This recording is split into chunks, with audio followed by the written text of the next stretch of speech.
Right all this decisions, ठीक है। जो ये भी जो डिसीजन था ना बेसिकली ना, जो अभी हमने जो पढ़ा कि जैसे कि मॉनिटर जो है बेसिकली मतलब वो कुछ ही डिसीजन मतलब वो अपने से मतलब बेसिकली वो मतलब ले सकता है ना, ठीक है।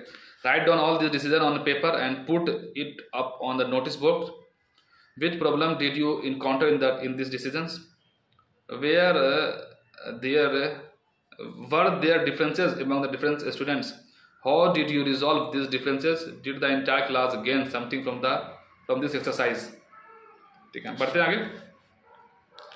अभी हमने जो ऊपर जो पढ़ा था अभी हमने, तो फर्स्ट फंक्शन क्या था कॉन्स्टिट्यूशन का, वो एक प्रोवाइड करता है a set of basic rules that follow for minimal coordination among the member of the society, ठीक है। इसमें लास्ट पेज है बिल्कुल, जो अभी जो न्यू पेज जो अभी जो ऐड हुआ है ना, इसमें भाई लास्ट पेज है, क्योंकि वो 2 पेज इसमें मिस हो गया था इसमें, ठीक है ना। इसको हमें दोबारा ऐड करना पड़ गया। अब क्या है भाई, specification of a decision making powers. तो हर किसी के पास डिसीजन मेकिंग पावर नहीं होगा ना, कुछ लोगों के पास डिसीजन मेकिंग पावर होगा, ठीक है। A constitution is a body of fundamental principle according to which a state is constituted or governed. A constitution is a body, एक constitution एक body है of fundamental principle according to which a state is constituted or governed, ठीक है। एक state जो है वो बनता है और वो govern होता है। But what should these fundamental rules be? आखिर fundamental rules क्या होगा? A constitution, specification of decision making powers क्या होना चाहिए? A constitution is a body, एक constitution एक body है और फंडामेंटल प्रिंसिपल, उसका फंडामेंटल प्रिंसिपल है according to which a state is continued और गवर्नड। तो कॉन्स्टिट्यूशनल बॉडी जो फंडामेंटल प्रिंसिपल है मतलब उसके अंदर है, उसी के अकॉर्डिंग जो है वो स्टेट जो है वो गवर्न होता है, ठीक है। But what should these fundamental rules be, आखिर ये फंडामेंटल रूल्स क्या होना चाहिए, and what makes them fundamental, आखिर उसको क्या फंडामेंटल बनाता है। Well the first question you will have to decide it is who gets to decide what the laws governing the society should be। आखिर ये जो लॉ है इसको कौन बनाएगा, जैसे कि वेल द फर्स्ट क्वेश्चन ये है ना कि but what should these fundamental rules be, आखिर ये फंडामेंटल रूल्स क्या होगा, जैसे कि चालान किसका कितना कटेगा, हेलमेट कौन कितना पहनेगा, ठीक है, उस पर अगर नहीं पहना तो उसमें क्या होगा, व्हाट मेक्स देयर फंडामेंटल, आखिर उसको क्या फंडामेंटल उसको बनाता है। Well, the first question you will have to decide is who gets to decide what the laws governing the society should be. You may want rule X, आप rule X चाहते हो, but other में wants rule Y, ठीक है। मतलब किसी को ऐसा लग सकता है भाई कि जैसे कि क्या है कि सीट बेल्ट नहीं पहनना चाहिए, किसी को लगता नहीं सीट बेल्ट पहनना चाहिए, किसी को लगता है भाई कि रेड लाइट पे रुकना चाहिए, किसी को लगता है कि रेड लाइट पे नहीं रुकना चाहिए। तो ये वही कहना चाह रहा है कि आखिर वो रूल्स क्या होगा, how do we decide whose rules और प्रेफरेंसेस शुड गवर्न अस, कौन सा रूल्स जो है किसका प्रेफरेंस वो हमें गवर्न करेगा। You may think the rules you want every day to live by our best, by the best, ठीक है।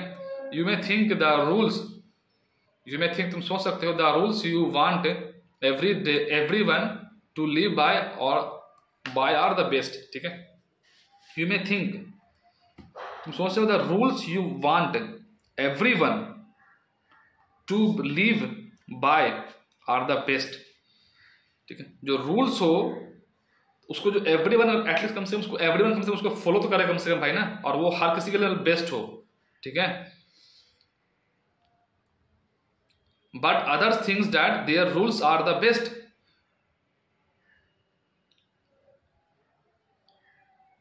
जैसे कि मान लीजिए किसी मैं कोई रूल बनाया, ठीक है, तो मुझे लगता है ये रूल सबसे बेस्ट है, इसी रूल्स पे हर किसी को मतलब जीना चाहिए और ये बेस्ट रूल्स है। लेकिन अदर को लग रहा है कि देयर रूल्स आर बेस्ट, उसको लग रहा है कि उसका रूल्स बेहतर है, ठीक है ना।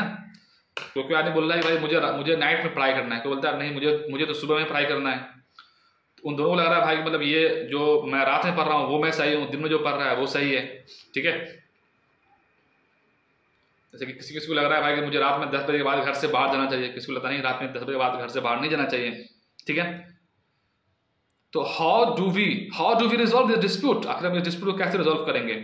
सो even before you decide what rules should govern this group you have to decide who gets to decides. Rule बनने से पहले आपको ये डिसाइड करना पड़ेगा भाई ना कि किसको हम जो है रूल मतलब डिसाइड करेगा, ठीक है। रूल कौन बनाएगा, ठीक है। अब मान लीजिए 10 लोग किसी एक पक्ष में है, 10 लोग किसी एक पक्ष में है, ठीक है। तो एक मेंबर उसमें से आएगा, एक मेंबर इसमें से आएगा, दोनों मिलकर के अब एक कॉमन पॉइंट पे पहुंच जाएगा, ठीक है। तो वैसे ही मतलब रूल डिसाइड होगा, ठीक है भाई ना। The constitution has to provide an answer to this question, constitution ने इस क्वेश्चन को आंसर प्रोवाइड किया। It specifies the basic allocation of power in a society, जो एलोकेशन ऑफ पावर है सोसाइटी में उसने उसको दिया। It decides who gets to decides what the laws will be, क्या लॉज होगा और ये कौन बनाएगा। In principle this question who gets to decide, कौन डिसाइड करेगा, and can be answer in many ways, ये बहुत तरीके से आंसर किया जा सकता है। इन ए मोनार्कियल कॉन्स्टिट्यूशन, मोनार्क जहां पर होता है तो उसमें मोनार्क डिसाइड करेगा, ठीक है भाई ना। In the some constitution like the old Soviet unions, जो सोवियत यूनियन में one single party was given the power to decide, अगर मोनार्क है तो मोनार्क डिसाइड करेगा, तो जो सोवियत पावर था वहां पर जो पूरी पावर जो पार्टी मतलब डिसाइड करेगी। But in the democratic constitution, democratic constitution में कौन करेगा भाई, तो ये पीपल होगा, ठीक है। Broadly speaking the people get to decide, ये पीपल ही डिसाइड करता है डेमोक्रेसी में कि क्या रूल होना चाहिए। तो अब सवाल है कि भाई आखिर लोग कैसे डिसाइड कर रहे हैं, लोग इस तरह डिसाइड कर रहे हैं कि उसने अपना रिप्रेजेंटेटिव चुना है और उसका रिप्रेजेंटेटिव जो है वो लॉ बना रहे हैं, ठीक है। But this matter is not so simple, because even if you answer that the people should decides, it will not answer the questions, it will not answer the questions. How should the people decide for sometimes to be law? Should everyone agree for to it? अगर लोग decide कर रहे हैं तो क्या सारे लोग एक दूसरे मतलब क्या मतलब उस पर एग्री हो रहे हैं। Should the people directly vote on each matter on the ancient Greek did? क्या जो आज के लोग हैं क्या हर एक मैटर में वोट कर सकते हैं जैसे कि एंशिएंट ग्रीक में हुआ करता था। तो डायरेक्ट डेमोक्रेसी होता है, इनडायरेक्ट डेमोक्रेसी होता है, उसको हम लोग उसको आगे पढ़ेंगे। Should the people directly votes on each methods और as the ancient Greeks did, और should the people express their preferences by electing representative. हाँ, जो आज के डेट में इलेक्टेड अपना रिप्रेजेंटेटिव कर रहा है जैसे कि MP MLAs, ठीक है। But if this act through their representative, अगर ये जो एक्ट जो बन रहा है वो रिप्रेजेंटेटिव द्वारा बन रहा है, how should this representative be elected, वो जो रिप्रेजेंटेटिव वो कैसे इलेक्ट हो रहा है, ठीक है ना, ये भी मैटर करता है। And how many should there be, and how many should there be, वो कितने होने चाहिए, ठीक है। In the Indian constitution for example it is specified that it in most instances parliament gets to decide laws and policies and that parliament itself be organised in the particular manners. मतलब कि Indian constitution में example है कि it is specified that most instances parliament जो है वही decide करता है कि लॉ और पॉलिसीज क्या होगा, and that parliament itself be organised in the particular manners. Before identifying what the laws in any given societies is, you have to identify who was the authority to enact it, कौन सी authority जो कि उसको enact करेगा, ठीक है ना, ठीक है। If the parliament has the authority to enact laws, और पार्लियामेंट्री को अगर लॉ को enact करने का पावर है, there must be a law that bestow, मतलब कि बिस्टो क्या है, वो देता है समथिंग और गिफ्ट और मतलब ऑनर, मतलब वो देता है this authority on the parliament in the first place. If the parliament has authority to enact laws, there must be a law, एक ऐसा लॉ होगा that bestow this authority in the parliament in the first place. This is the function of the constitution, ये function of the constitution है।